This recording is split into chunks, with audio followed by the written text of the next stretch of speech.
Almost all solar panels in New England will be affected by the upcoming solar eclipse.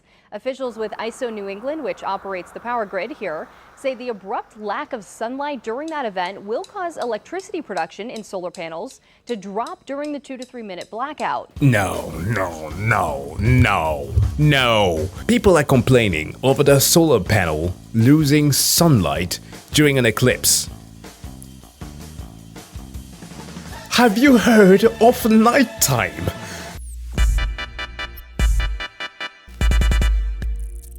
Alright, so on April 8th, 2024, there will be a total solar eclipse, one where the moon will pass between the sun and the earth and block out the sun's light for a few minutes. You certainly know the gist of it already. The moon orbits the earth, locked on us but slightly tilted, while we orbit the sun and do that for 365 days, all depending on the type of year that we have. Now, the moon cycle is 28 days long, which is the thing that gives it its phases and also contributed by the way that the sun's light is striking it. Occasionally, the moon's axis will align with that of the sun, which will give us twice a year that...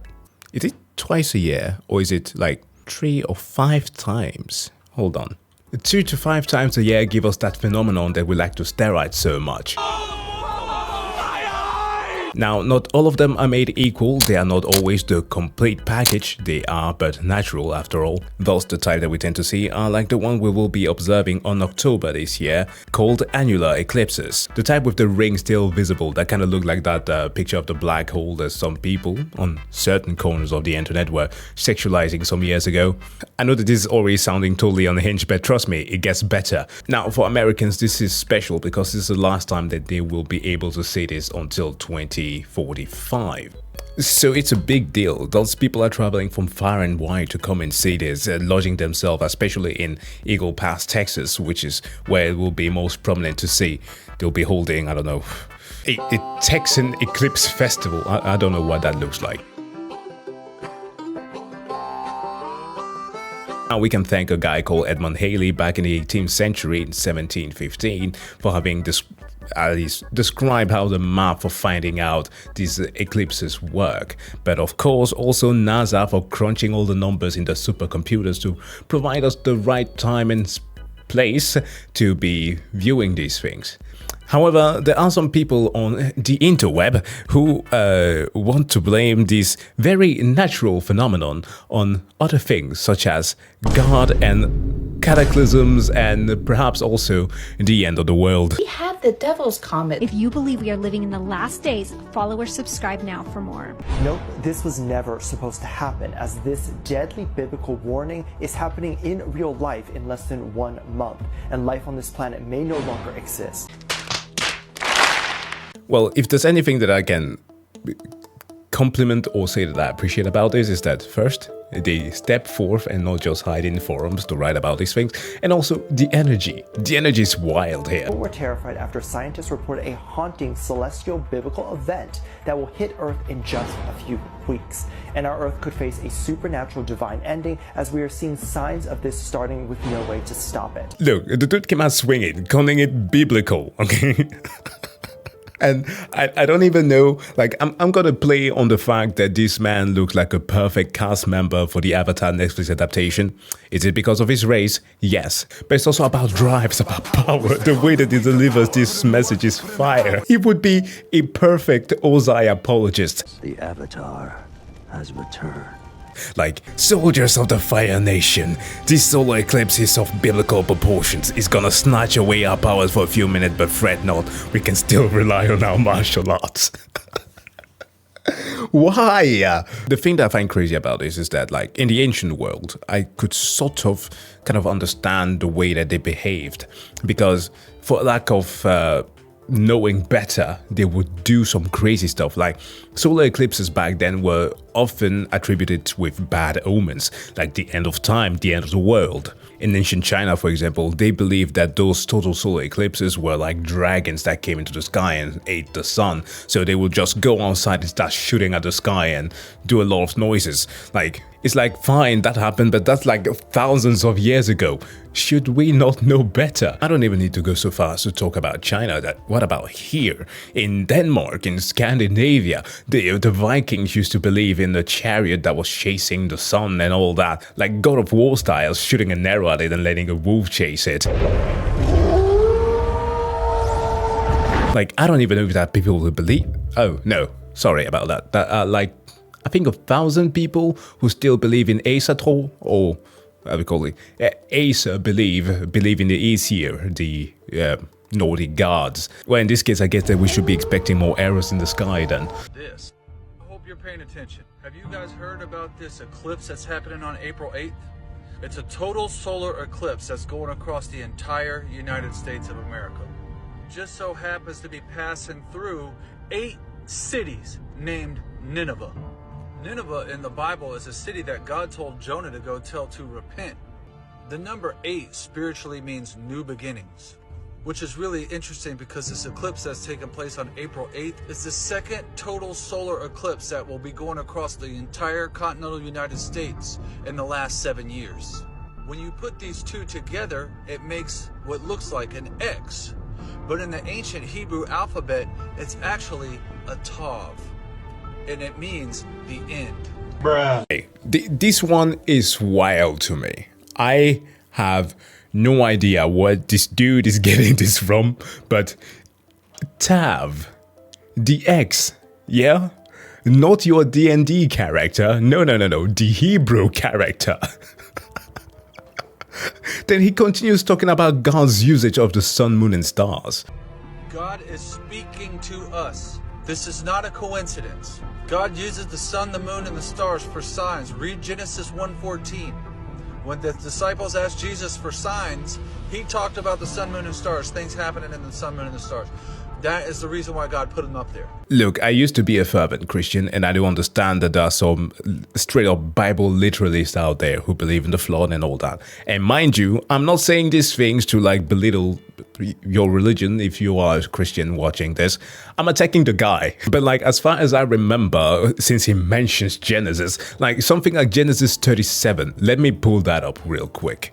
Gen 37, because I remember those verses. They are like very easy. Yeah, Genesis 37, 9 to 11. What does it say? This is from the NIV version for those who mind the time that I want to read. But then he had another dream, and he told it to his brothers. Listen, he said, I had another dream, and this time the sun, moon, and the 11 stars were bowing down to me.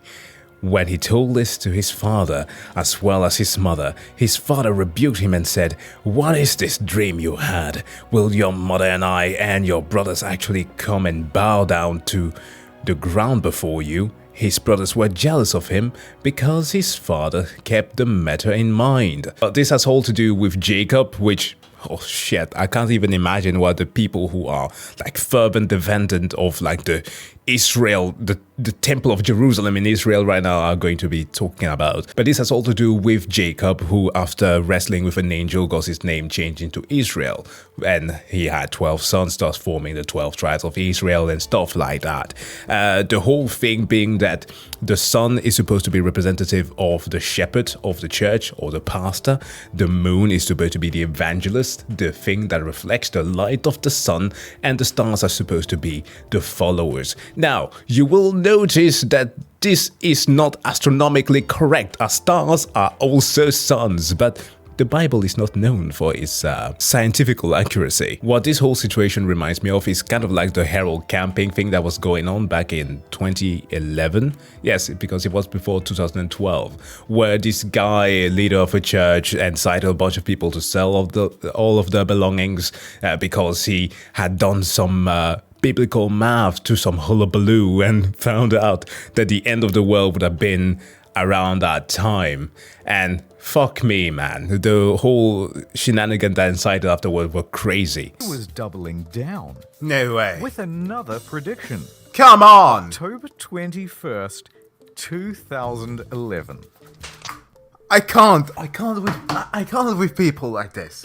As he said in the beginning, I was looking at the carbon dating. Scientists there. He died in 2013, if I remember correctly. I have made a reaction to an internet historian video about the guy. Interesting. Please check that out if you want, that is. At least like the Mayans had an excuse that they stopped writing stuff on their calendar because they were bored, and thus some dude went in like History Channel style and decided to interpret that as it is the end of the world. Also, in Assassin's Creed 3, my boy died because of that nonsense. Almost all solar panels in New England will be affected by the upcoming solar eclipse. Officials with ISO New England, which operates the power grid here, say the abrupt lack of sunlight during that event will cause electricity production in solar panels to drop during the 2 to 3 minute blackout. No. People are complaining over the solar panel losing sunlight during an eclipse. Have you heard of nighttime? What is going on, people? This was linked to me by a friend. I like that some of the first comments are like, if you have Netflix, watch the Three Body Problem. Literally a show about alien invasion.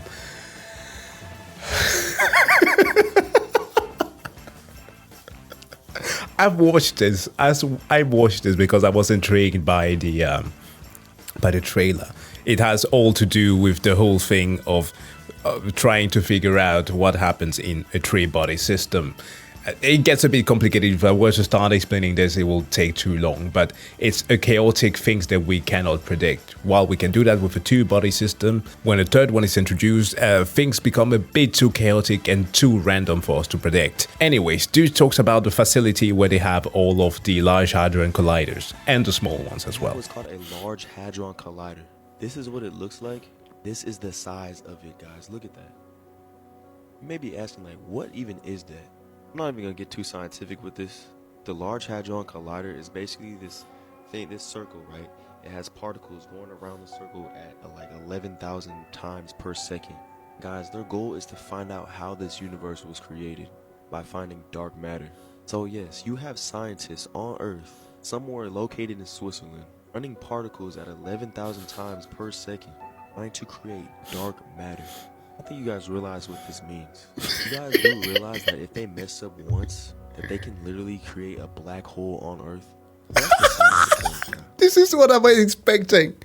I knew it was going there, but oh my god. Look, on one end, I want to say thank you for showing that type of awe towards science. Like, I mean, some of us who have been there, have visited the place, I think that to a certain extent the magic is lost when you are not present there.